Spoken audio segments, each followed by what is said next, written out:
and welcome to Citation Needed, a podcast where we choose a subject, read a single article about it on Wikipedia, and pretend we're experts. Because this is the internet, and that's how it works now. I'm Heath. I'll be hosting this episode about poisoning my favorite healthy snack, which is terrifying. And I'm joined by two guys who won't choose the wine in front of anyone, a guy who already drank both, and a guy who figures out the riddle with something Sicilian reasoning.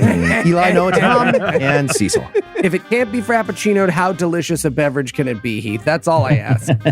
Yeah, right. Like, why would I acquire a taste when other stuff already tastes good? It just doesn't make any fucking sense. Heath, the idea that I wasn't going to down both glasses was simply inconceivable. Inconceivable. I was going to say that, but he said it first. But you wrote it into the notes first, Cecil. That's what matters. All right. Noah, what person, place, thing, concept, phenomenon, or event are we going to be talking about today? Today we're going to be talking about poisoned alcohol. Again, terrifying. And why did you pick this topic? Because Heath's worst nightmare. He's running around high school naked with poisoned alcohol, It's right? poisoned alcohol and getting shot out of planes. Heath has the worst job when it comes to this, let me tell you. Well, so no, I picked this one because a friend of mine who listens to the show kept sending me these awesome wikis about it. And I figured if I didn't tie them together into an essay, she'd have done all that legwork for nothing. So huge thanks to Ashley for making this episode happen. Yeah, thanks, Ashley. Love it. Great. My friends won't even listen to the show. All right. Well, not sure how to even phrase the opening question. So what is poisoned alcohol? Well, that's actually a great way to phrase it because, yeah, alcohol is a poison, right? So this could have just been a smarmy way to title an episode on the history of booze in general. But no, the subcategory I want to talk to you about this week is what happens when extra poison gets mixed in with the normal recreational amounts of poison that we all know and love. Of course, lest I disappoint fans of my essay style by getting directly to the point, we should probably start off by talking about alcohol poisoning in general. So alcohol poisoning is a euphemism for too much alcohol poisoning. I couldn't find any clinical distinction where like really fucking drunk formally crosses over to alcohol poisoning. But I feel like when it stops being fun for you, you're just really fucking drunk. When it stops being fun for everybody around you, that's when it becomes alcohol poisoning. That's a pretty good way to do it. Yeah, I feel like maybe it's the difference between getting a dick drawn on your forehead and hitting your forehead on the pavement. Okay. Sure. Yeah, that works too. We actually did it by drool. Like, Sure. as a Ooh, sure. like an inappropriate volume of drool would be, that's now alcohol. Yeah, poisoning. no, appropriate volumes of drool are no big deal. Yeah. No, you have to be allowed to have the appropriate amount. Sure. Yeah. So anyway, so very serious problem People can lead to overreact coma, to everything. can lead to death. And it's one of those things that's really hard to Google without turning all your Google ads into recovery programs for the next 96 hours. Yeah, Heath's way ahead of you, Noah. Way ahead of you. I wouldn't Google But that. according to the Mayo Clinic's website, quote, alcohol poisoning is a serious and sometimes deadly result of drinking large amounts of alcohol over short periods of time. They got to add the time dimension here, or Heath is going to argue with you about the rules. Anyway, it goes on to say, quote, Time dimension for everything. Everything has to have the time dimension. it's a quote, drinking too much too quickly can affect breathing, heart rate, body temperature, and gag reflex. Caliente. In some cases, this can lead to coma and death. Ibid. No. End Really? quote. No. And the point is, that's what alcohol does when it's working the way it's supposed to work. The stories I want to share with you are about when trying to imbibe that stuff gets dangerous. I feel like there are positives to altering the gag reflex, not being rude at a potluck, for instance. Sure, That's a good yeah. That's reason. not the first right? one I thought of, but yeah, there's that. So, okay, so we're going to start our story in the year 1900 in England, specifically in Manchester. That's right, friend of the show, Andy Wilson. This story is about your people. So anyway, in the summer of 1900, several doctors in the Manchester area noticed a marked uptick in alcohol neuritis. That's what it was called then anyway. Nowadays, it's called alcoholic polyneuropathy, I guess. Since our whole thing here is oversimplification, it'll suffice to say that what we're talking about here is major nerve damage brought on by long-term alcohol abuse. Oh, that's why Heath can't feel it when we hit him. Ow! Yes, I can. See? I can feel it. I don't believe you. See? So anyway, so these doctors are seeing an uptick in this, but it's not a huge uptick. And it's happening to exactly the kind of people you'd expect this kind of shit to happen to. So it takes a while for anybody to sound the alarm. 4 months to be exact. Over that 4 months, at least 66 people in the Manchester area died from either alcoholic neuritis or some other form of chronic alcoholism. And that's contrasted with 22 total deaths in the 7 months prior. So it's a pretty significant increase. So a few doctors start poking around about this, and they notice a fact that you think would have just jumped right out at a motherfucker. The people dying of alcoholism also shared some skin discolorations that you wouldn't normally associate with chronic alcoholism. And apparently it took multiple doctors at least some amount of serious investigation before one of them was like, it's weird that they're all the same wrong color, isn't it? Yeah, but it was a lot harder back then, Noah, because it was everything was sepia. So it was really hard. Yeah, tough to I didn't, pull that out. didn't think Yeah. about that, yeah. Luckily, they were able to notice the reduction in glare compared to the normal English skin, even in sepia So world. that'll do it. So anyway, once they picked up on the discolorations, a doctor by the name of Ernest Reynolds realized that the only culprit that made any sense was arsenic poisoning. He also noticed that the people affected tended to be beer drinkers rather than liquor or wine drinkers, so he convinced the government to test samples from all the local breweries, and as they suspected, the poisoned beer was coming from several of them. Eventually, investigators tracked the poison back to its source, a supplier called Bostock and Company that provided invert sugar for beer manufacture. And apparently this was already a little bit controversial, I guess. So a bunch of breweries had started to shift away from using high-quality barley malt to using low-quality malt with a bunch of sugar added in to disguise the shittier ingredients. So besides inadvertently discovering what would soon become the underwriting concept behind the American diet, they also pissed off a bunch of high-quality barley malt sellers who helped start a pure beer movement to push back against these newfangled additives. And that movement got one hell of a shot in the arm when it came out that the thing causing all these mysterious beer arsenic deaths was the additives they were replacing their high-quality barley malt with. Not their thing. Yeah, less killing tastes great. That's awesome. Well, or it doesn't taste great. It's less killing. That's Yeah, plenty. right. It doesn't There really you even go. matter. Use our thing.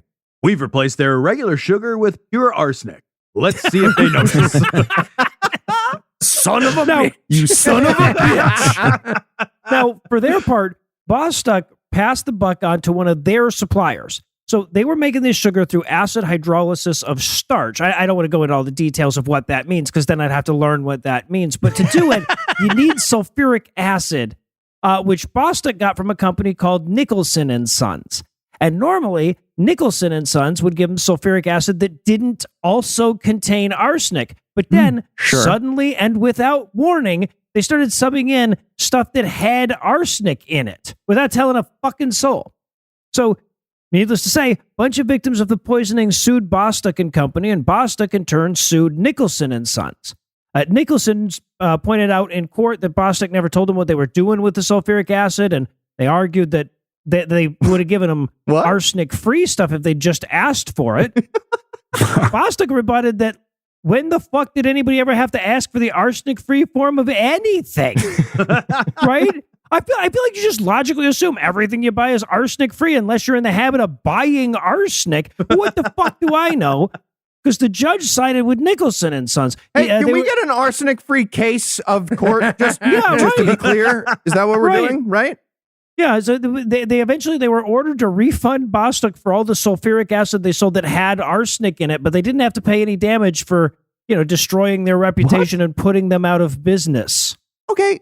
Feels like the judge needs to ask way more questions about this, right? Like, for example, hey, what's happening in your workflow that your sulfuric acid company bought apparently a giant vat of arsenic on a whim and then needed to get rid of it? Your Honor, I'll have you know that the supervillains buying our acid for their lowering vats were thrilled at the free poison. It's like the Chevy seat warmer thing from Yeah, there you 97. go. But here's the most fucked up part of the story, okay? Once doctors knew what to look for, they started going back over a bunch of other cases of alcoholic neuritis from the past and realizing that they actually also died of arsenic poisoning. Turned out that there were a bunch of different ways arsenic was getting into beer, but nobody noticed before because when alcoholics died of any kind of nerve damage, doctors' instincts were to say, well, you had that coming and then just move on. In fact, the pure beer movement died when it was discovered that the process for making high-quality barley malt was actually way more likely to introduce arsenic than the process for making invert sugar. Just a bunch of ex-hipster pure beer guys just weeping and shaving off their waxed mustaches. They fall with a titillating clonk into the sink. Okay, not for nothing, but making high quality barley malt is just soaking barley in hot water. That's all you do. So I guess making arsenic is much easier than I thought. Just very clearly. distressingly easy. Now, obviously, once this all came to light at the end of 1900, there was massive government action throughout England to regulate breweries and ensure that nothing like this could ever happen again. I'm kidding. The next time it happened, actually, on a large scale, was in Halifax in 1902. 14 people were poisoned by arsenic and 3 of them died. The only real change was a dip in beer consumption in Manchester that lasted less than a year. Okay, having partied in Manchester, that tracks. Yep. That Yeah, absolutely right. tracks. Now, for our next instant, we're going to have to shift 8 decades in one time zone to 1985 in Austria. And to understand this one, you have to know a little bit about the German wine industry in the 80s. And if you thought I had trouble with leptons, Jesus. Anyway, so apparently there's a measurement of wine sweetness called a Prodicot number. And I know I mispronounced that because there's an umlaut over the first A, which is a diacritical mark that basically means there is no chance of accidentally pronouncing this word correctly. Sure. The higher the Prodicot number, the sweeter the wine. And apparently people in Germany were all about sweet wines at the time. Hitler. Darkest time in their history. Jesus We can Christ. all agree, yeah. Gross. At least Hitler was into Bordeaux and fucking Burgundy when they found his falcon's nest or whatever. Exactly. Gross. Whenever Sweet we wine. mispronounce a word with the fancy mark on it, one of our listeners will write us and be like, guys, it's pray.com. Like all we needed was a pronunciation. We don't have problems with sounds. We don't know what the sounds are. Of course, wines with a high Prodicot number were more expensive. So German consumers looked to exports.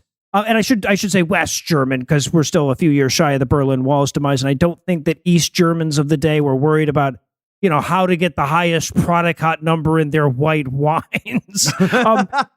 The point is, though, that Austrian wines were just as sweet as their West German equivalents, but significantly less pricey. This led to huge demand for Austrian wine, and that led to a bunch of Austrian wineries signing contracts with German grocery chains guaranteeing wines of X Prodicot number at Y price.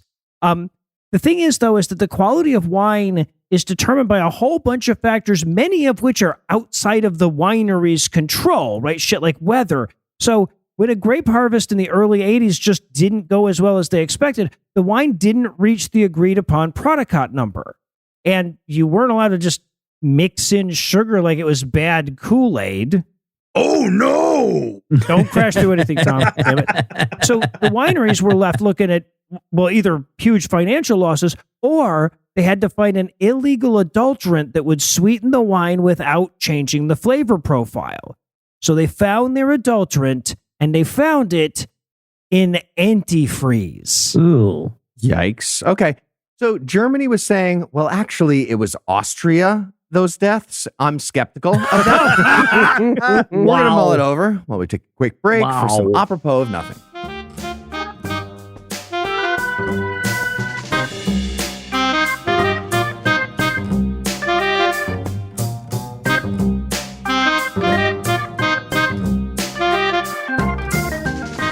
Greg, do you have a second? Yeah, sure, Steve. What's up? I'm looking over the manifest here for your latest beer shipment, and I was hoping maybe you could explain some of these requests. Yeah, sure. Something wrong? Oh, not wrong. No, I just, you're the brewer, so maybe you could explain this. Like, why strychnine?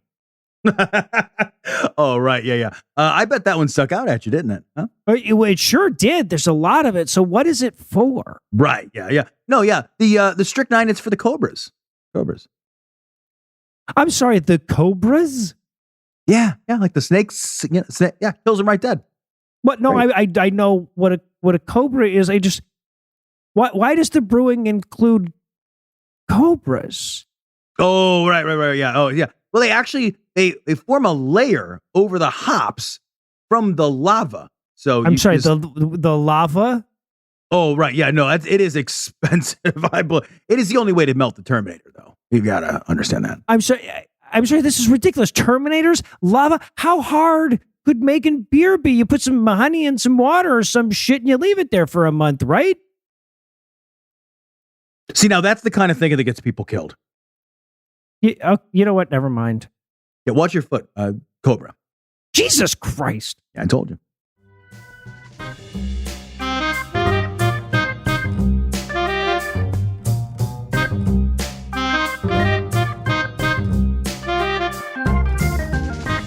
And we're back.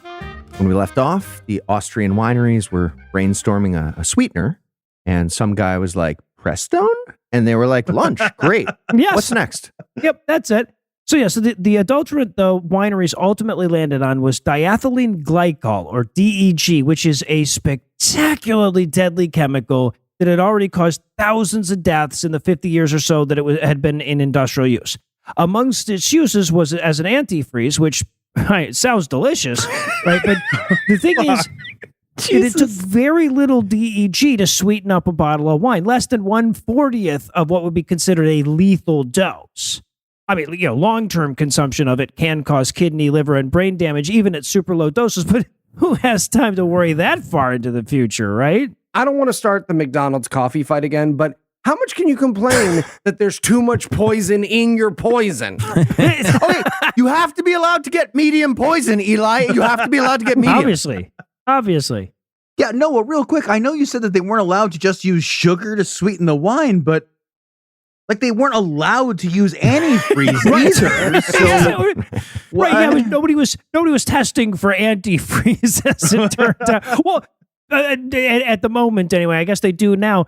So a bunch of Austrian wineries started doing this shit, and they didn't get caught, right? So they just kept doing it Jesus. for years. The first wines to contain the additive were bottled in 1983 at the latest. That's the earliest that we found, but nobody noticed until 1985. It was only then that West German investigators looking into cases of illegal sweetening by wine stores picked up on the DEG. And as soon as they started looking for it, they started finding a lot of it in around the same proportions from several different Austrian wineries. So pretty much right away, they knew they were dealing with a large-scale plot. I love that one idiot blew up an international poisoning conspiracy by advertising himself as a wine, liquor, and AutoZone shop. Okay, lots of people enjoy Chateau Diana wine food product from the gas station, Eli. It's handy that you can get it there. Now, unlike the arsenic-flavored beer story, nobody died from this one. I mean, one of the chemists whose idea it was to use DEG killed himself when he realized he was going to be prosecuted for it, but nobody died from actually drinking the poison wine. But when the story is fuck ton of Austrian wine found to have illegal industrial antifreeze additives, you don't exactly need a body count to stop you from drinking this shit. So obviously, Austrian wine industry absolutely collapsed after all of this. They went from exporting about 45 million liters a year before the story broke to about 4.4 million liters the year after. It's more than a 90% drop in the market. Several countries just straight up outlawed Austrian wine imports altogether. Yeah, but you could get Austrian brand antifreeze really cheap that year. Super cheap. also, I just gotta love that 10% of those drinkers read about this shit and were just like, yeah, fuck it. I'll take the Austrian Valvoline Shiraz. That sounds great. Right? Hold it up to the light. It's got a beautiful green color, doesn't it? Yes. Really amazing. It's a nice sheen. Strangely enough, Austrian wine, a lot of it is ice wine now, and they were using antifreeze. I wonder if that relates at all. It's not working. It's not working. Yeah, right. So, fun side note on this one, by the way, it wasn't just Austrian wineries that got in trouble. So, you remember I was telling you that Austrian wines were cheaper than West German ones? Well, that also gave West German wineries a strong incentive to adulterate their wines. And while they didn't stoop to using antifreeze, they did water their wines down with Austrian Oh wine. no! God. Much of which had antifreeze in it. So when the investigators started checking, there was like a secondary scandal that took down a bunch of West German wineries as well. Right, which is why I only plagiarize the dollop when I write essays. I make sure. Now, of course, as soon as this comes out, authorities all over Europe start confiscating the tainted wines, and that creates a brand new problem. How do you dispose of it? Again, DEG is crazy deadly, and even very small doses, the way that they treated sewage back then wouldn't have been able to take care of it. And the West German government alone wound up with over 7 million gallons of this shit. That's 27 million liters. It's 36 million bottles of wine. Another helpful comparison the wiki offered, it represents about 7 months worth of Austria's entire wine export at pre-scandal levels. Anyway, point is that there's way too fucking much of it to just dump the shit in the sewers without giving the groundwater cancer. So ultimately, they landed on using it as a coolant for ovens at cement plants instead of water. In Jesus Austria, Christ. apparently they actually used their confiscated wines as antifreeze. Here, I thought That the was joke smart. I made a few minutes earlier was actually absurd. I stand corrected. Thank you, Noah. Sorry. Okay. When Noah asked how are they going to dispose of it, I genuinely thought they were going to end up getting sold in America as like an all-in-one, like like the Pert Plus of wine antifreeze, or something like that. We'd have I was bought like, we it, do shout too. to Diana. Yeah. Now, obviously, once this all came to light at the end of 1985, there was massive government action throughout Europe to regulate wineries and ensure that nothing like this could ever happen again. I'm kidding. The next time it happened on a large scale was in Italy the following fucking year, 1986. The culprit in this instance was a different antifreeze ingredient. It was the dreaded methanol, also known as wood alcohol. And this wasn't the fault of an accidental ingredient slipping in either. This was a case of at least 7 wineries deciding to put deadly amounts of wood alcohol into wines that would otherwise just be too weak to get you drunk. What? That's why they did it. At least 18 people would die from what is still the second deadliest case of tainted alcohol in history. Never trust a Sicilian when death is on the wine. Am I right, guys? Wait. It was a hell of a scandal to unravioli. Yes, there you go. Is Italy? Unravioli. Nice. Yeah, Yeah. right. This is a right. racist segment. I just doing- like this So, Zinconceivable. There we go. oh, well done. Really? So, I Chianti with obviously- these puns. I Chianti. So obviously, when I end the story by calling it the second worst case ever, I'm sorry, it's 4 beats, it's bad, but I actually thought of it in real time. I'm sorry. I'm sorry, it's 4 beats, it's bad. All right, we'll stop Shirazing you. Yeah, no, this is Okay, all thank getting you. cut. It doesn't matter. So you can do it 7 If you beats cut too long. It real low, doesn't no, matter. you didn't. I'll kill myself. So I'm not joking. I'll shoot myself right in the mouth. You're tempting me more. Thank you. all right. So obviously, when I end that story by calling it the second worst case ever, I am clearly saving the best for last, or I'm remembering that the death toll from the other one was 22. There was different lists. I was working off a different list. But I'm saving the worst for last because, like the cases in Austria and Italy, this last one is a case of intentionally adulterating alcohol with known poisons. But unlike those stories, this isn't one where the culprit was uncovered by the diligent effort of government employees. Because in this story, the ones that were adulterating the alcohol were government employees, and they were doing it as a matter of policy. For this last story, we're going to have to rewind our timeline all the hell way back to the days of Prohibition. See, one of the problems you have to deal with when you try to prohibit alcohol is that alcohol isn't just an inebriant, right? We use alcohol for all kinds of industrial purposes, cleaning purposes, etc. And if you say, okay, alcohol for drinking is illegal, but all the other alcohol is okay, somebody's just going to loophole that shit by coming out with a grape-flavored industrial solvent sold in red and white varieties, right? So from pretty much the very beginning of Prohibition until its very end, government chemists were working on ever better chemical poisons to adulterate industrial alcohol with. They called it Old Milwaukee. Yeah. Sorry, their thought process was we got to add poison to this stuff or it might kill people? Yes, yes. Guys, the cauldron makes it feel evil, right? Like, can we just get a different container, like a regular vat? Well, and here's the thing. They kept having to make new shit because Al Capone's buddies, they had chemists of their own. So as the government chemists are coming up with new ways to poison alcohol, the bootleggers are working on new ways to distill those poisons back out. You know, we tend to think of Prohibition era booze, or at least I do, coming from like Hidden Mountain moonshiners or over the Canadian border. But the majority of the illegal trade came from distilled industrial alcohol. So the government decided to mandate toxic additives to pretty much anything ending in phenol. Now, obviously, this killed a bunch of motherfuckers, right? As was the point. Ostensibly, the idea was that when people started dropping dead from these speakeasy drinks, it would scare more alcoholics straight. Yes, we will leverage the famously logical self-protective instincts of alcoholics. Yes, right. Yeah. And when opponents of these policies pointed out the human cost, their concerns were brushed aside because, hey, the victims were breaking the law after all. The point of prohibition was to get rid of America's alcoholics, and this was one way of doing it. Booze lives matter. I'm on fire tonight. Are you guys hearing this? On fire. Alcohol lives matter. You had it right That's there. good too. Oh, They're all equal. All right, so clearly Eli's on fire is just Heath's ambient temperature. you. There you go. Kelly. I'm F. Scott Fitzgerald. But here's the obvious flaw in that reasoning, right? As if let's kill them into submission needed a flaw. But consumers of black market liquor couldn't check the fucking label, right? They didn't know whether the booze they were getting came from distilled industrial liquor or from some Canadian distillery that was on the up and up. And by the time people started to learn that distilled industrial stuff might be poisoned, bootleggers learned to tell them everything was fucking Canadian. yeah. In my experience, it's really hard to tell the difference between Canadian whiskey and poison. Yeah. But you get that really nice velvet badge. yeah, that's That's true. right. No, that That's is how they nice. get you.